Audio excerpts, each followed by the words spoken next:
Web3 doesn't need to be difficult, and it isn't. Why are we complicating our lives trying to explain all this complex terminology when in reality we have to be looking at pain points when trying to explain to people why Web3 is an advancement on Web2? So what are the pain points most people suffer while browsing the normal internet? Well, a couple of them: censorship, data control, not having control of your data because it's stored on a third-party server. Or how about the fact that you need 1 million different passwords to be able to use all sorts of services on the internet? Why can't you just have one password, you know? And we're going to look at that a little further in this video. But all that to say that these are the simple pain points we're trying to solve with Web3. So data control, when you are using a browser or a blockchain like Qortal, you are essentially reclaiming control of your data because you choose which applications you would choose to share your data with. So for example, on Qortal, every time you browse a Q app or a decentralized app, the developer must ask for your permission to retrieve your data, or if you want to publish something, you must confirm a transaction model, which asks you to accept a small transaction fee. So needless to say, it's a lot more regulated. You choose what you want to do with your data on Qortal. Whereas on the normal internet, you have no idea how your data that you're publishing, your cookies, how they're being used once you're done surfing that website, for example. And speaking of websites, we were talking about authentication. When you're on Qortal, all you need is one name. You just need your name, and all the data attached to your name follows you wherever you go on the blockchain. So you just need to remember one password, one login.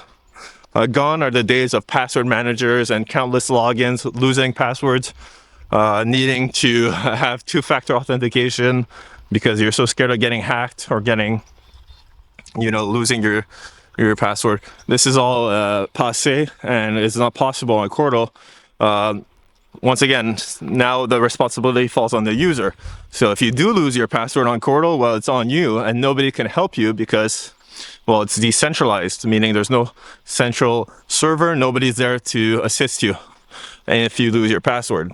So that's something to consider as well. And the last thing we mentioned was the idea of censorship.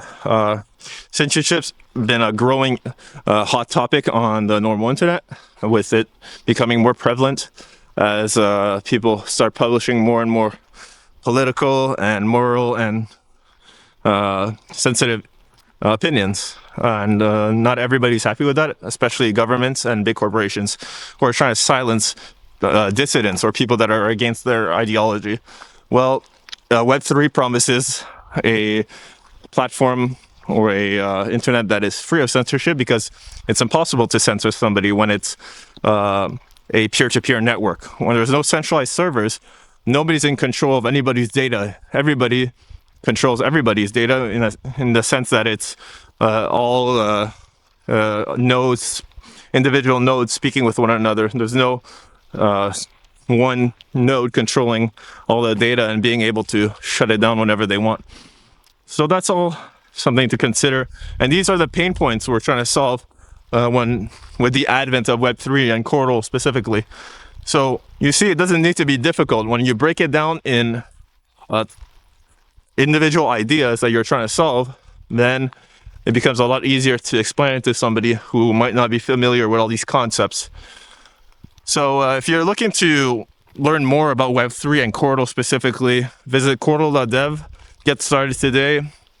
Create your account. You can do so on your phone, on your Chromium browser as a Chrome extension, or as a desktop Windows, Linux, and Mac app. So we've really made it accessible. So don't wait any further. Visit Qortal.dev. Go to the downloads page and choose your favorite device. I'll see you on Qortal.